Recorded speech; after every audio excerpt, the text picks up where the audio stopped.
my gosh. So glad you are here.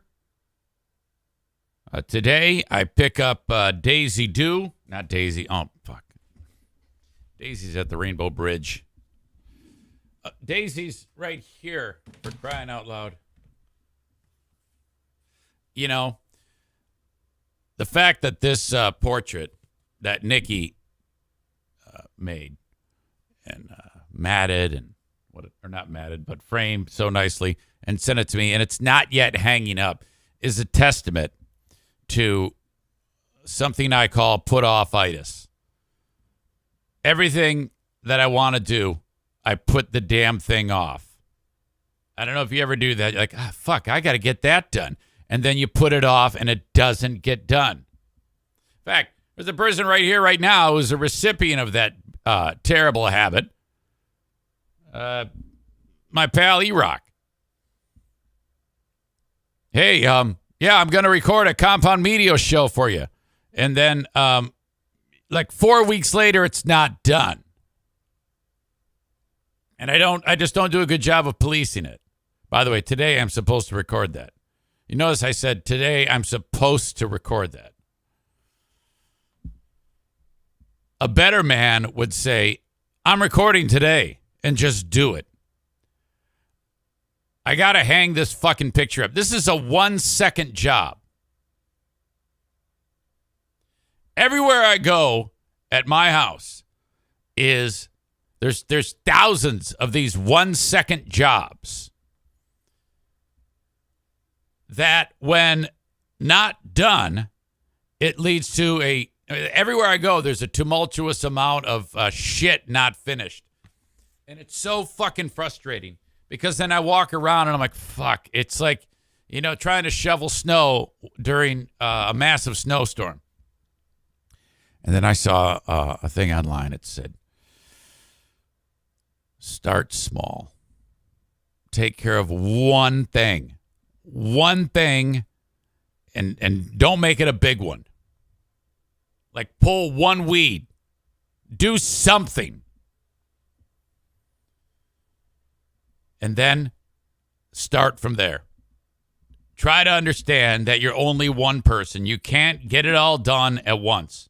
It's taken you a long time to fuck all this shit up. It's going to take some time to unfuck it.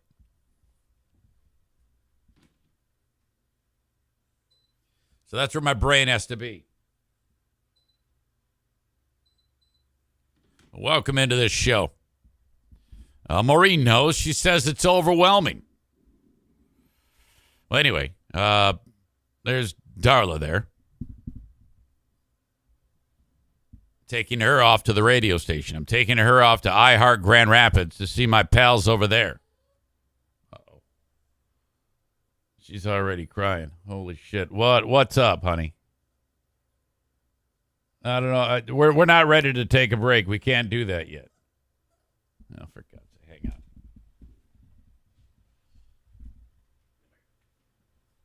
All right. Okay. She's crying about something, and I'm not, we can't be taking a fucking break every 3 minutes. So I've made all these pals over at iHeart Grand Rapids, except for Puddin', that fat ass. I'm worried that if I walk in the door, he's going to try to eat the dog. They are all in love with the pooch. I mean, who wouldn't be, for God's sake?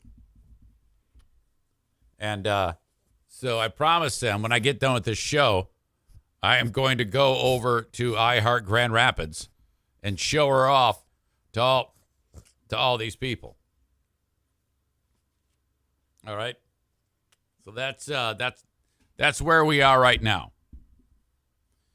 I'm going to actually finish the free podcast, not dress like I'm homeless, and drive to the radio station. Be the first time in about 3 weeks I've worn pants. This is a big deal for me. Stand by. I need coffee.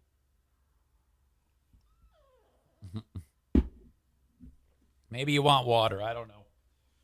Oh, run along. I might have nailed it. But she's doing great. She's doing great. I haven't slept with my wife since we got the dog. We are in a little bit of a state of flux. It might be the end of our marriage over this dog. She's like, she sleeps. The dog sleeps with her. We don't have the heart to put the dog in a crate. Now I do. I do have the heart to put the dog in a crate because I do. I mean, I've left the house and if I'm not going to leave her alone wandering around the house, I put her in the crate. She cries, but I leave. So what the fuck? I don't care. I come back. She's asleep. It's good. But we can't get up the nerve to put her in there overnight because she sits there and cries. And then we get, oh, my God, we got to help her. She's dying. Oh, my God. What are we going to do with the puppy? Get her out of. So all we're doing is reinforcing that behavior that all she has to do is cry a little bit. And then she's going to get what she wants. And she's right. So it's been Diana and Darla in the other room in that bed, and then me with Bruce and O'Neill in my bed. That is so fucked. At some point, we're going to have to, I need to sleep with my wife. It's been way too long. So I don't know what the fuck is going to happen here. I'm taking it day by day. So, whatever. Kenny writes, what will you do if Puddin expects to get to hold and pet the puppy like everybody else? Are you going to be like, hell no? Well, I don't think that would happen. But if it does, I don't know if I have the balls. If he goes in to grab the dog, if I have the balls to maintain my tough guy stance of not liking him. It's one thing to not address him or ignore him. It's another thing entirely if, you know what I mean? So, tough talking Eric is like, oh, fuck that. I'll smack the shit out of him. Fuck that guy. But I'm kind of a tough talker. So, I don't know. I didn't want to think about it. But I don't think I'll be avoiding him, so. All right. Kenny says, that's why I was trying to get you to think about it ahead of it happening. Yeah. Maureen says, you must protect her from Puddin'. Well, I wouldn't want any of his fucking fat all over her and shit. The fucking idiot. God. All right. Yesterday on the Ben and Eric Patreon podcast. Now, I'm going to break my own rule and tell you about something that happened on the show, but I can't contain it. Co-host Ben revealed to us in a fun way that he and his better half are engaged. Ben popped the question. And the details of how it went down are just, well, hold on a second. Puppy, no. Come here. Hold on, guys. Come here.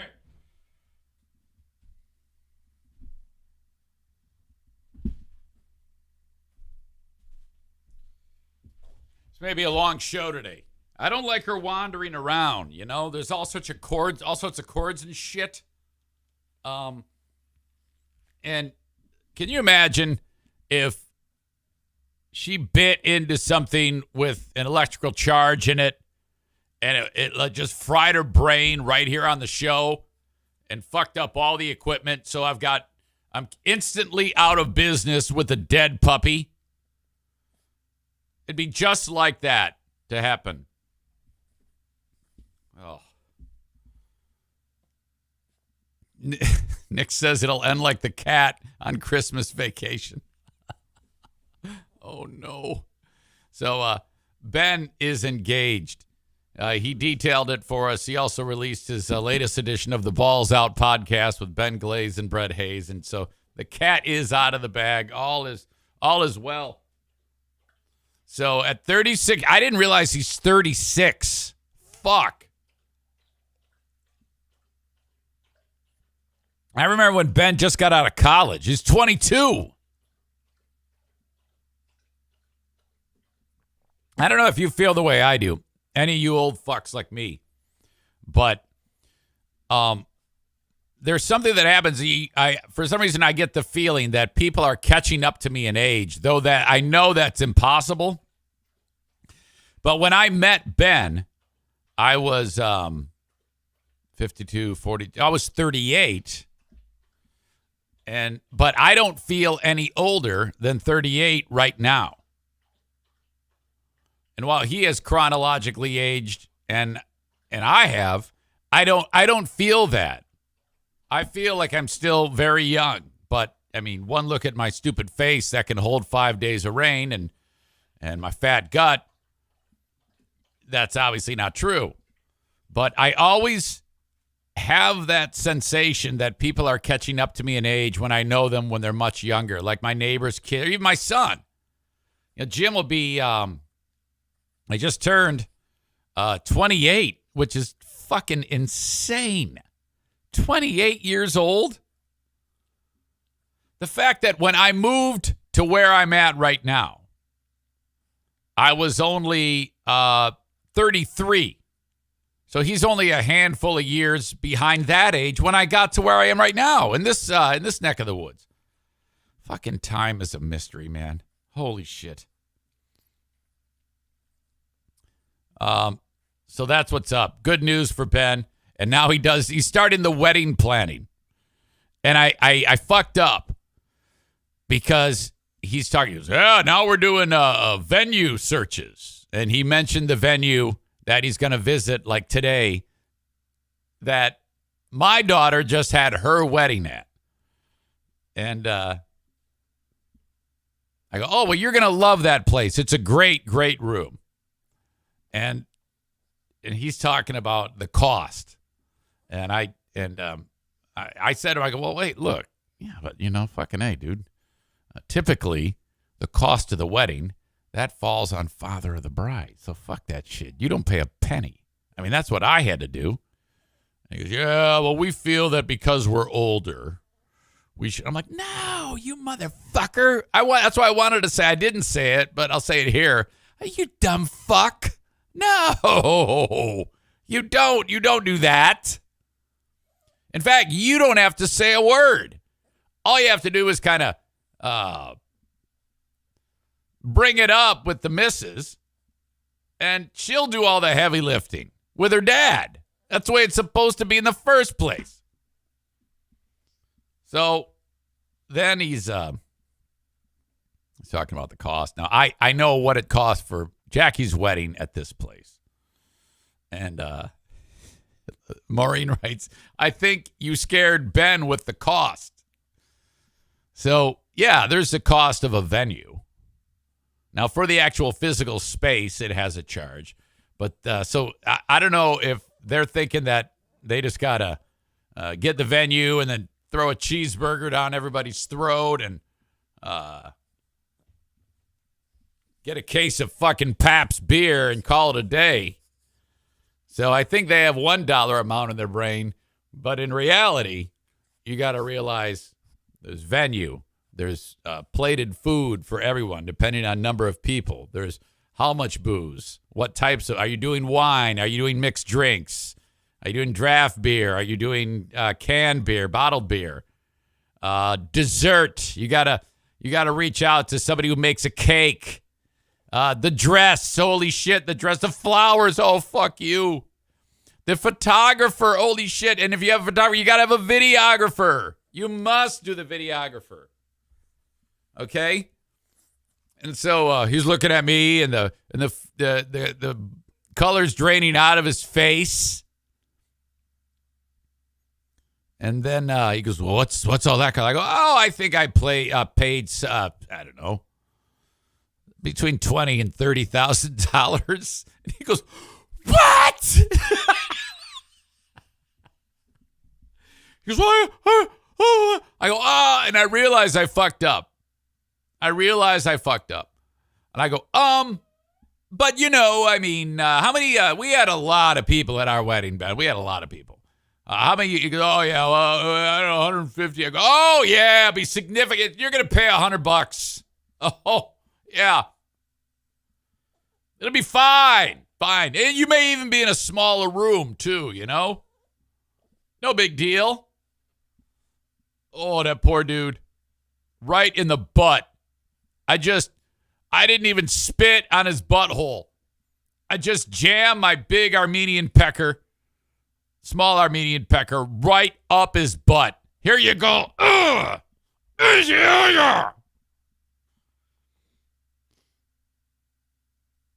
Anyway, there's some details about how it went. One of you wrote, knowing Ben, it got all fucked up when it came to asking her to marry him. It did. And you must hear the details of the fucked upness. Okay? It's on the Patreon, patreon.com/Eric Zane. Kenny writes, it was classic Ben. It truly was. So I will post that a little bit later on today.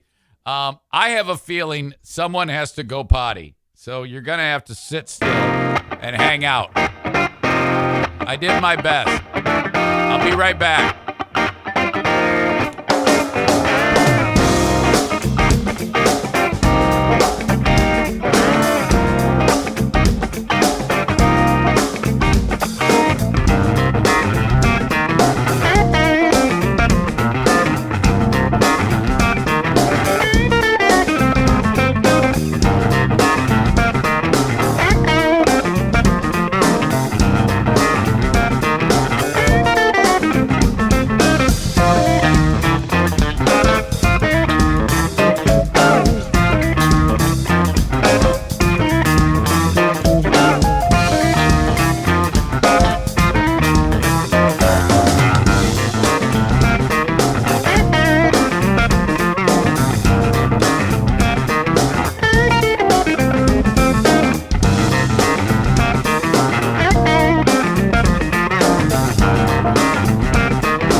This dog peed 3 times and pooped once in the time that we were out there.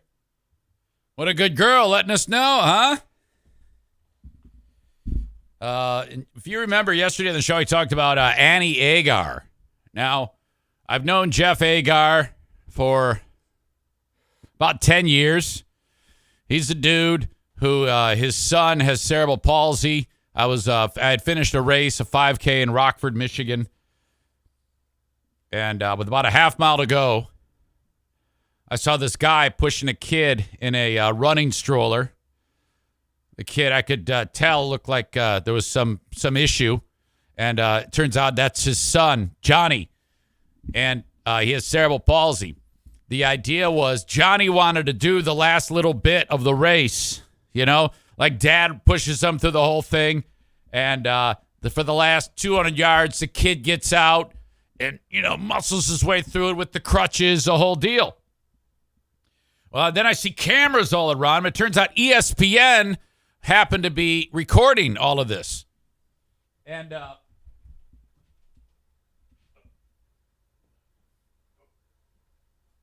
so as I'm watching this unfold, I realized I was seeing something fantastic.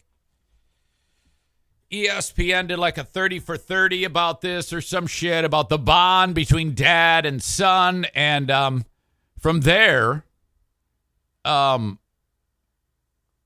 blossomed to like Jeff started to do a lot of like these triathlons, Ironman, half Ironman, different distances of triathlon.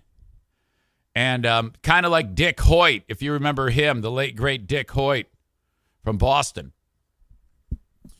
Also there at that event was a young lady by the name of Annie Agar. I'm guessing at the time she's 15. Well, she was really into sports too and loved athletics and following the local teams and shit like that. So she wanted to get into like sports journalism. So before long, she's, shooting videos for the local TV station, freezing her ass off at high school football games and shit like that. Well, she's become immensely popular in the influencer world. Like if you follow her on any of her social media, there's like 500,000 people that follow her.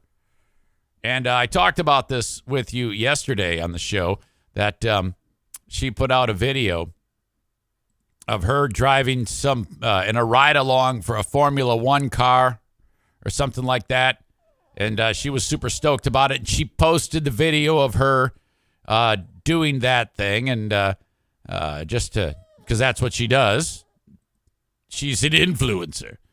And so the video is just her riding around in the car. There's Annie. Now, Annie's, she's a cutie. She's a cutie, no doubt.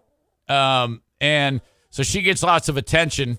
And one of the people that reached out to her was Tyreek Hill of the Miami Dolphins, because in her post, she said, this is how Tyreek Hill feels all the time, isn't it? Because she's moving real fast. Get it?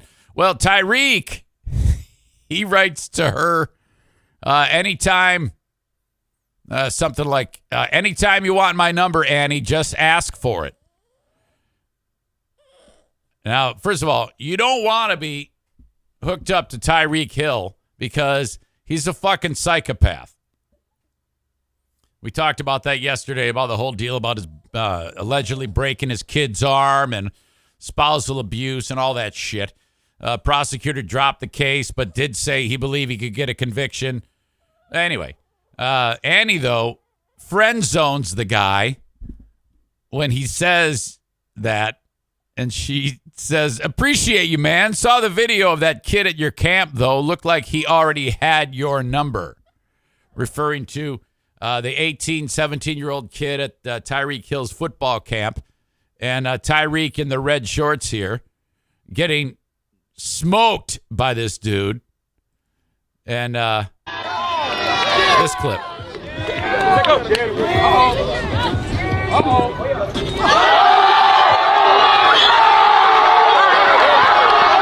I just love that shit. Guy wins a hoodie for catching a touchdown pass. Even though Tyreek Hill is a receiver, he's not a defender, but still, that's great. Well, I guess the moral of the story here is Annie has really taken off. Not the moral, but the point of the story is she's taken off. Tyreek Hill's a piece of shit. And if you're Jeff Agar, dad, you raised a good one. You must be very, very proud of her. So I reach out to Jeff. I go, yo, hey, I got to get Annie on the show. This dog, oh my God, what are you doing? And the way this unfolded with Jeff is I go, hey, can I get Annie on? He says, she would love to.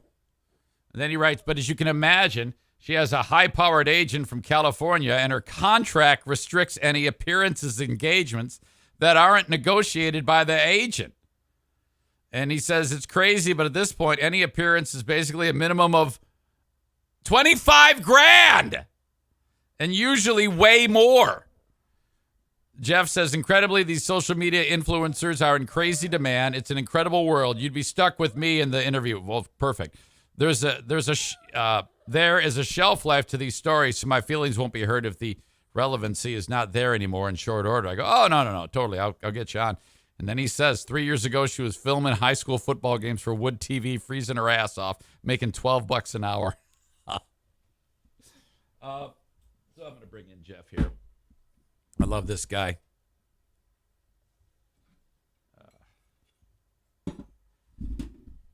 See what's going on in the world of I refer to them as the first family of awesome.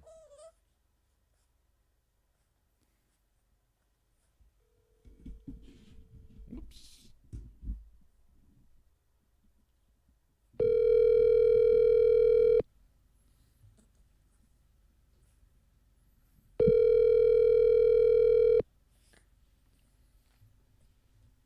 Come on, Jeff. Me and this dog today. Yeah, right. This is going to be a bummer. I can already tell.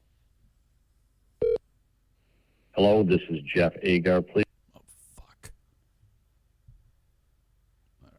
Well, that sucks dick. That's all right. We'll get back to Jeff. It's treasure. There you go. Also, Chef Priyanka Naik is I don't here know to what help the us hell that is. reduce some waste in the kitchen with some very creative hacks. What the fuck for is using happening on this show today? Jesus. All of a sudden, Chef What's His Fuck is talking. All right. No clue. No clue what just happened. All I know is it's embarrassing. She could tell Mr. Hill that he can pay her $25,000 to talk to her, Kenny writes. Not sure what that means. Maybe a little context. All right. Anyway, before we continue, I'll try that back in a second. Thank you, by the way, for checking the show out on Facebook, Twitter, and YouTube. I would love you to go to twitch.tv/Eric Zane Live and sign up that way and follow the show on Twitch. You can also download the Twitch app and search Eric Zane Live and enjoy the show on your mobile device. As it is, I got to kick all of you out on Facebook, Twitter, and YouTube. As always, you can download the audio podcast of the show. Just search Eric Zane Show wherever you download shows. And if you want to send me an email, eric@ericzaneshow.com on the Shoreliners Striping inbox. I've got T-shirts, merch at ericzaneshow.com. I do cameos. I got a Patreon. All about it right here. And you can find all the information you need at ericzaneshow.com. So thank you. I'm going to kick you all out, other than the folks from Twitch.